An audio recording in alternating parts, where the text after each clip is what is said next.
Welcome into Hittin Hard with Jon Chuckery here on Locked On Sports Atlanta. Today on the show, no surprise, the Marlins weren't up for it. I never thought I would see it, and this is where we're at.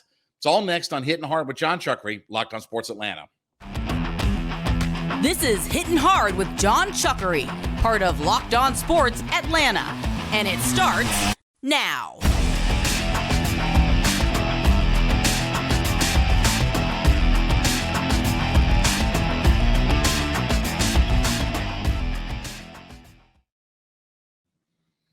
This episode is brought to you by FanDuel Sportsbook, the official sportsbook of Locked On. Make every moment more. Visit FanDuel.com/LockedOn today to get started. Hittin Hard is part of the Locked On Podcast Network, your team every day. We ask you to subscribe or follow for free on YouTube or wherever you listen to your podcast.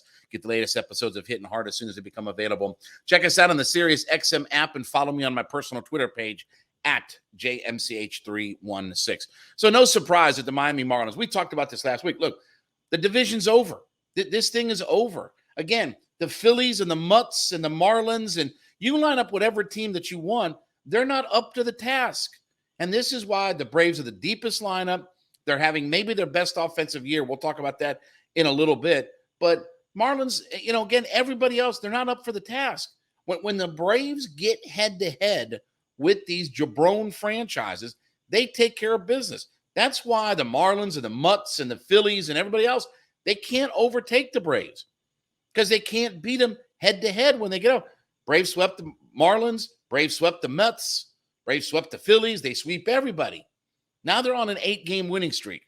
And we saw yesterday that the Braves' entire infield is now in the All-Star game. So we said last week on the show, we expected Ozzie to be on the All-Star team, Matt Olson, besides the 3 starters that they had, right? Arcia, Acuna, and Sean Murphy. We expected those 3. We knew those 3 guys. But then again, we said Olson and Albies as well. Austin Riley ended up making the All-Star team. And we also talked about the idea of that Strider and Elder should both be All-Stars on the team. Well, guess what? They both made the All-Star game. So call me Nostra Chuckery or whatever you want to call me. But again, 8 All-Stars. And this is becoming now the best team in the National League. And look, I don't know where this thing is going to end when it's all said and done. Obviously, hopefully it's another World Series championship. But there is nothing about this team that's flawed right now. Again, even with the injuries that they've had to pitchers and this, that and the other, injuries to their lineup, all this other kind of stuff, they're up to the task. And you look at this is the deepest lineup in Major League Baseball. They're getting great starting pitching. Again, whether it's bringing up your rookies, whether it's Michael Soroka coming back up, Morton, Strider, Elder. Again, you've only had 3 regular pitchers by and large in your starting rotation, and 2 of those guys are all-stars, right? I mean, you got 2 of the 3 guys that are regular parts of your rotation that are all-stars. That tells you about how good the quality of their starting pitching is. Then their bullpen's getting it done. Look, they've had blips and bloops and things like that. Guess what? Every bullpen in Major League Baseball has their ups and downs. One night, one guy's on. One night, another guy's off. That's the way baseball is. Your closer's going to go through some rough stretches. Everybody's like worried about Iglesias. Again, we've heard this about Kenley Jansen. We've heard this about Will Smith. We've heard this about everybody. Basically, short of Kimbrel and John Smoltz when they closed, everybody had their issues and flaws. But this team right now is on this roll. And again, we previewed July coming up that if you can't beat the Braves head-to-head at some point, then you're getting left in the dust. And this division is over. There's nothing about this team that tells you that they're going to go on any kind of long, extended losing streak, that the Marlins or the Mutts or the Phillies are going to go on any kind of roll or run in this thing. There's nothing that tells you that. Again, we saw signs of life from the Braves, and the Mets, played really well last year. It wasn't like they collapsed and had a 10-game losing streak or things like that. The Braves just took it to them. And when the Braves had to get it done head-to-head, they took care of their business.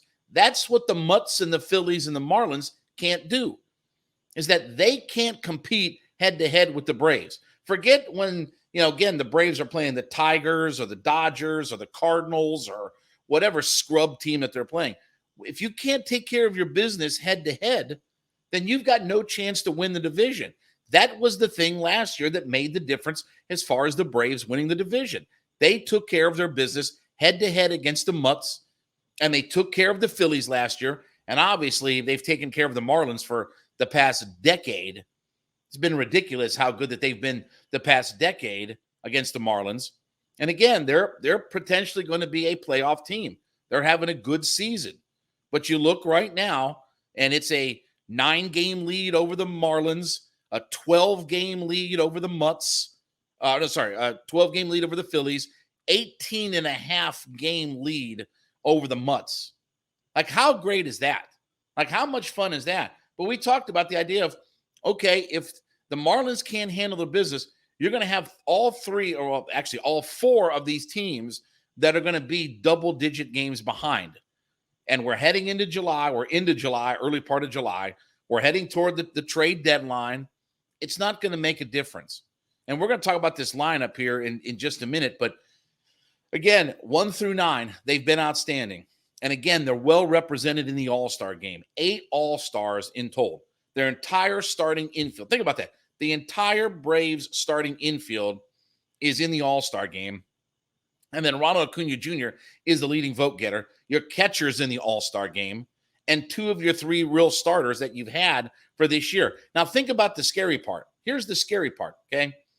Michael Soroka comes back up. We think that he's going to be part of the rotation.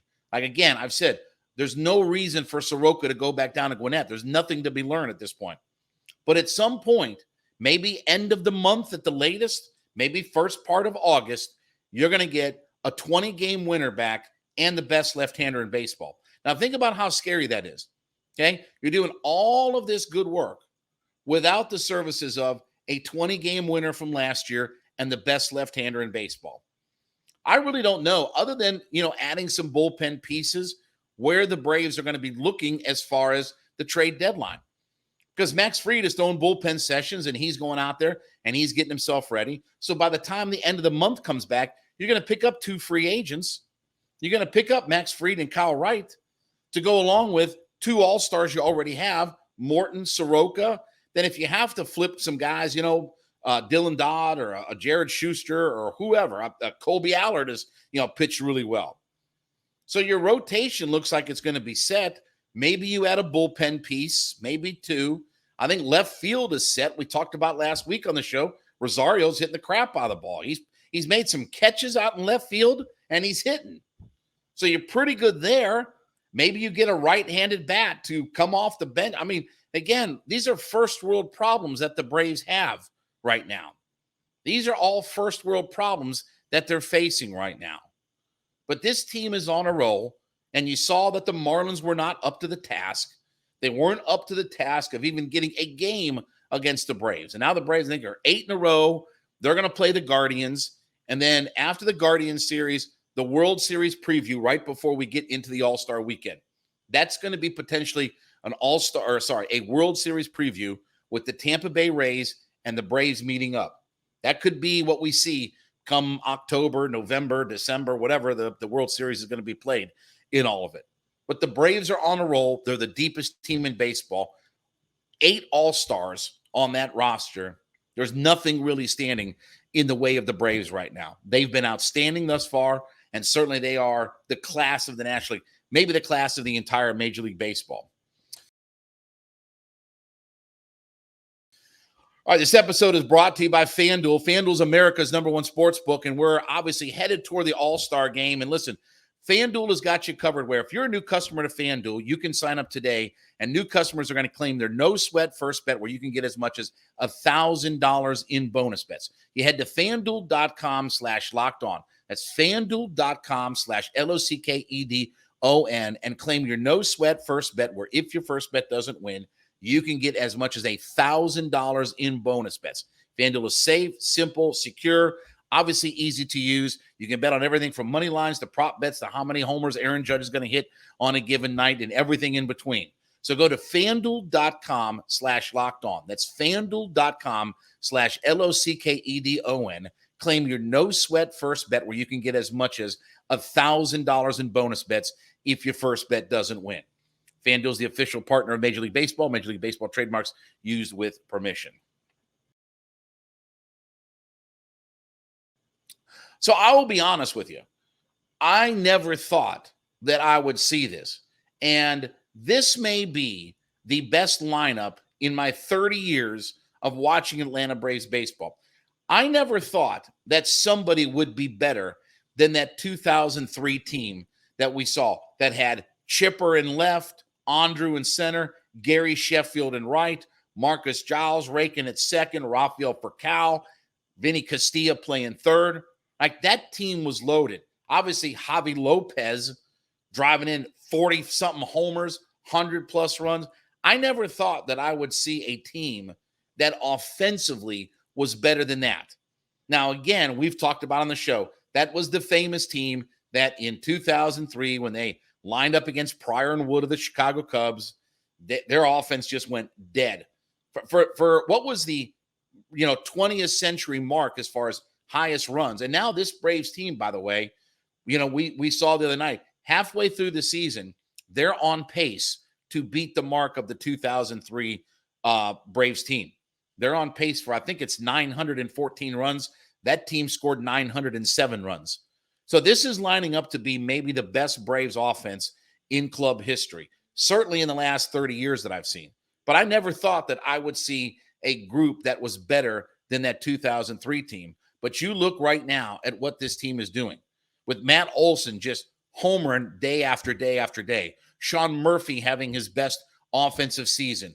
Ozzie Albies looks like he hasn't missed a beat. He's going to be 30 homers and 100 RBI. Orlando Arcia hitting almost 300 with a 350 on base. He's a 780 OPS at short. Riley, who's not maybe necessarily having his best year and really hasn't carried this lineup like we've seen in the past, he's still on pace for almost 30 homers and over 80 RBI. And he's going to, he's on pace to set a career high in runs scored. And we don't even have to mention Ronald Acuna Jr., who's obviously the best player in baseball right now. It's not even, again, he's so far out in front for the MVP race, it's not even close. And I'll tell you what, Sean Murphy's a top 5 MVP candidate right now.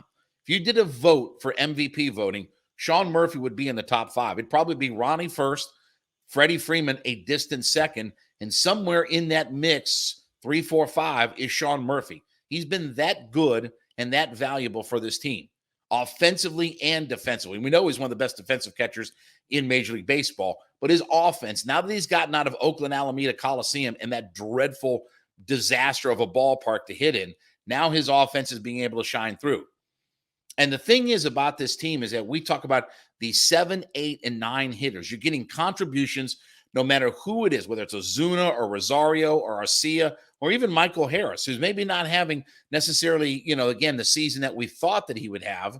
But again, he's now, hitting 262. He's got a 313 on base percentage. He's got 9 steals right now. So he's doing some things. If you look at his analytics, he's walking more and striking out less. Those are all good signs. And yeah, I understand. Olson was on pace to have 200 strikeouts. He's also on pace to have over 100 walks. He's also on pace to set the franchise record for home runs in a season with 52. He's also on pace to drive in 125 runs. You can live with the 200 strikeouts if I get 50 homers and 125 RBIs out of my first baseman. I'll live with the 200 strikeouts. Again, good defensive player, obviously, scoring a bunch of runs, high on base percentage. I never thought that I would see a team as complete of a lineup as what that 2003 Braves team was. But this team, top to bottom, 1 through 9, there are no holes in this roster. There are no holes in this lineup. There are no soft spots or weak spots. Look, you don't pitch well to Arcia and Michael Harris. Those two guys can kill you. You say what you want, but Michael Harris may not be having the type of season that we envision him having, but still, you leave something out over the plate, he can still drive the ball out of the ballpark. And Arcia's binging and bopping and booping and bopping and biffing and bipping and, all over the field, hitting almost 300. Who nobody saw that coming. Nobody had on their bingo card that Arcia was going to hit 300 and be the starting shortstop for the National League. Nobody saw that coming. I don't care how big of an Arcia fan you were. I don't care how much you wanted Dansby Swanson gone. I don't care what your thought process was. Nobody saw that this coming from Orlando Arcia. And again, when you look top to bottom, there aren't any weak spots. Marcell Ozuna has been a big key to this lineup. He's had moment after moment. Rosario, we had lots of questions about him. Could he get his eyesight back on track? Could he be healthy? Could he get back to form? Again, that National League Championship Series was a thing of beauty and obviously the high mark of his career. But we wondered about whether or not over a course of a 162-game season, could he be a competent left fielder? Well, you see him making some plays out in the outfield. He's making some plays defensively out there, and he's more than held his own offensively. You look at the fact that he's right now got 14 homers and 40 RBI and hitting 266. I'll take that all day long. If you tell me that he's 25 homers, 80 RBI, scoring about 70 runs, no problem. And he can be competent, at least just be competent out in left field. Brother, I'll take that all day long. So when you look at this lineup from its entirety, I don't know, again, that outfield was so outstanding for the Braves in 2003. Chipper, Andrew, and Sheffield. Those guys hit over 100 homers, drove in over 400 runs. But you look at what this lineup top to bottom is doing right now. Marcus Giles and Rafael Furcal may not have been the power hitters that Ozzie was, but Ozzie's going to hit 30 homers and drive in another 100 runs. And Arcia is a guy who's done nothing but contribute, not just defensively, but obviously offensively.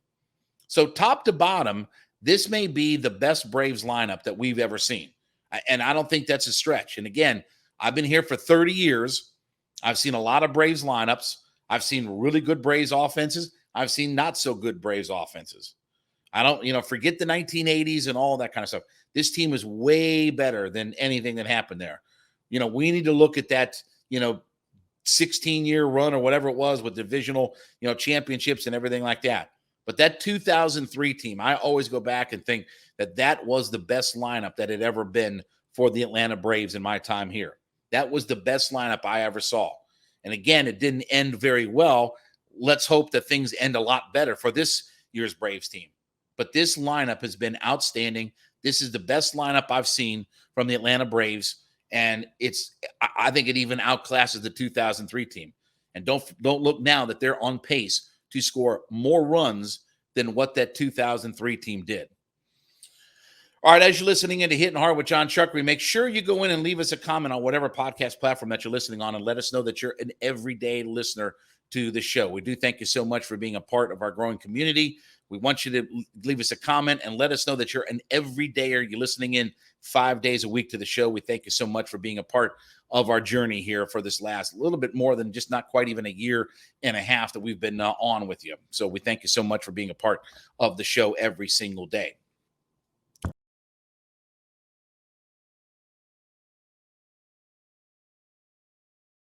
So this is where we're at, huh? This is where we're at. When we look at the Atlanta Hawks in the deal that they made over the weekend, the Rockets get the rights to Alpha Kaba, and the Hawks in return get Usman Garuba, Ty Washington, 2 second-round picks in 25 and 28, and cash considerations, which I think ended up being about $1.1 million when all was said and done. This is where we're at coming off the John Collins move, huh? Now, look, again, I can be patient.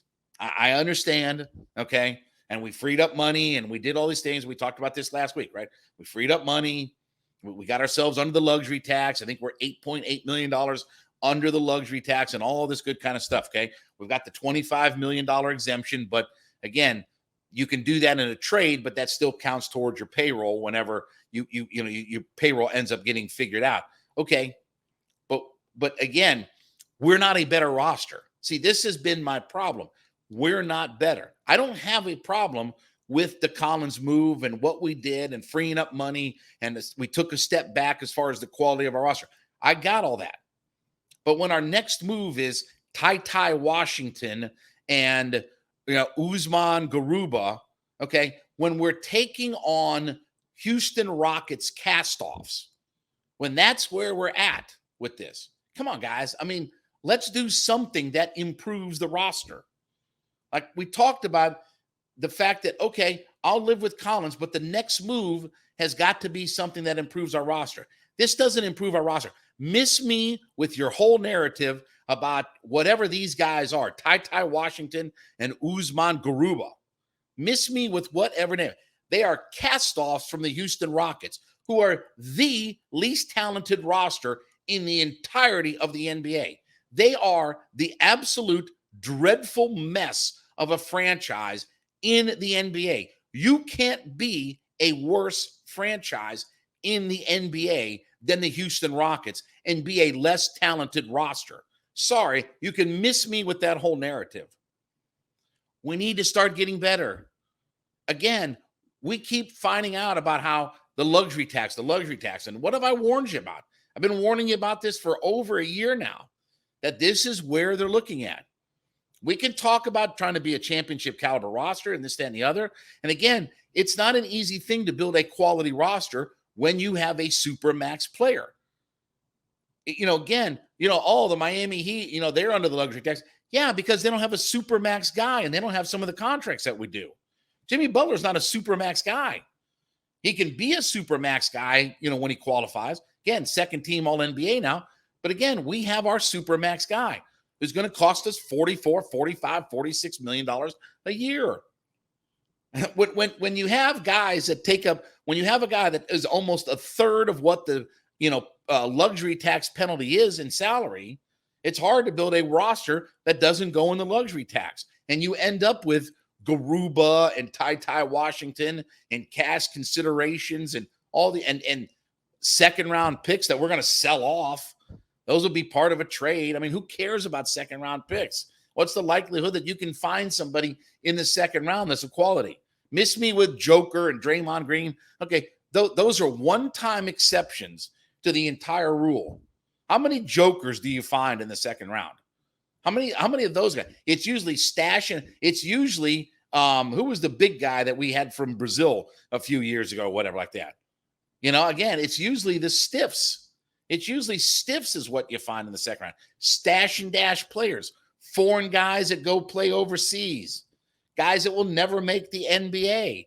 That's the vast majority of guys. So miss me with all the second round picks. But when do we start getting better? When do we start improving our roster? When do we start making, again, Kyle Kuzma's off the board. This guy's off the board. Teams are making deals left and right. Teams are making moves and all this good kind of stuff. Lakers are moving, they're doing all this. Everybody's doing moves. We made our big move to start with.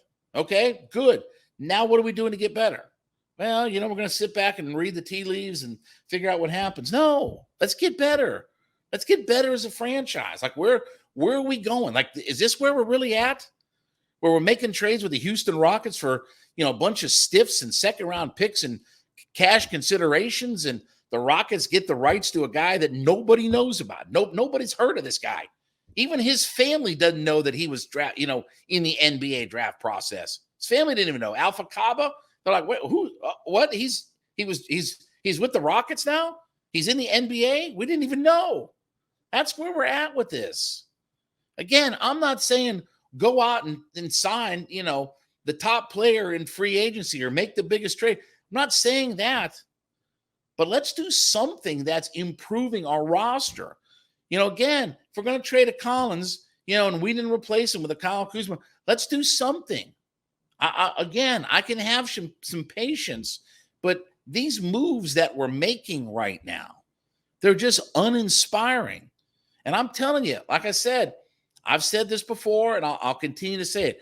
Until you tell me otherwise, they are by and large going to run this thing back. And this is sort of where our roster is going to be. And they're going to make some end of the bench kind of moves and stuff like that. But there isn't going to be this big turnover. Again, I'm fine with moving on from Collins. But if the point of moving on from Collins was to simply get us below the luxury tax so we didn't get into all of that, then I'm not fine with that. Because right now, as I look at it, our roster is not better. Say what you want about John Collins. Whatever you want, whatever narratives, whatever you want to think about him. Okay, him being off this team has not improved our roster. And if we're not going to sign somebody that's going to help us out, and figure out who that next piece is going to be. And again, it doesn't even have to be a starter. Give me an elite type of bench player. Give me a really good sixth man to go with Bogey or whoever, Sadiq Bey or, AJ Grant, whatever. Give me somebody, not Ty Washington, not all the Houston Rockets cast-offs. And when I'm looking at this deal, it's like alphabet soup to look at all of it. We're getting cash. We're getting second-round picks. We're getting this cast-off. We're getting that cast-off. Again, the Rockets are the least talented team in the NBA. What does it say when we're making deals with them? Right now, I'm uninspired. Right now, I'm hoping, again, as we get through this big waves of free agency, right? And we're seeing the big tidal wave coming through. The big moves that keep coming through here, right? And by the way, it ain't going to be long before free agency is going to kind of dwindle and we're going to be in summer league. Well, we're in summer league in a few weeks, right? We're going to be in summer league, then it's going to be camp, and we're going to be looking up and we're going to say, gee, are we better that we have Ty Washington and Usman Garuba? Oh, but hey, listen, we got some second-round picks out of all of it. No. Give me somebody that's going to improve our roster. Give me somebody that excites me about the idea of we're going to be a top 3-4 seed next year in the NBA. I can't wait. Again, the Miami Heat are looking at getting Damian Lillard. We're grabbing Usman Garuba. Like, where are we at with all of this? Like, where are we at? Damian Lillard may be going to Miami. That's the place he wants to be, right? He's going to the Miami Heat, right? Where are we doing? We got cash considerations and Usman Garuba. Like, what are we doing? What are we doing here in Atlanta? When do we start to get better with all of this kind of mess? It is frustrating. And again, I'm trying to have some patience with this. I understand that they told us that it was going to be a slow process, but give me something, man. I mean, I'm not telling you to trade for Giannis or Embiid or somebody, but just give me something that feels like we're getting better. Because right now, we have not gotten better. This roster is not better. Miss me with Ty Washington and Usman Garuba and their additions that make us better than when we had John Collins. That's not the case.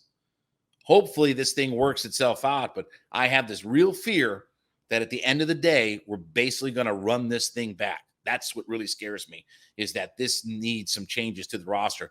This needs some infusion of more talent to it. All right, well, thank you so much for making Hittin' Hard with Jon Chuckery your first listen. Be sure to go in and leave us a comment on whatever podcast platform that you listen on. Let us know that you're an everyday listener to the program, right? We call them our everydayers. We thank you so much for being a part of our growing community. We thank you so much for being on this journey, but let us know that you're an everydayer to the program, listening in 5 days a week. You can subscribe or follow for free on YouTube or wherever you listen to your podcast and get the latest episodes of Hittin' Hard as soon as they become available. Also, check us out on the SiriusXM app and give me a follow on my personal Twitter page at JMCH316. Back with you on Wednesday. Have a happy 4th of July, Independence Day to everybody out there. We'll catch you on Wednesday. This has been Hittin' Hard with Jon Chuckery, Locked on Sports Atlanta.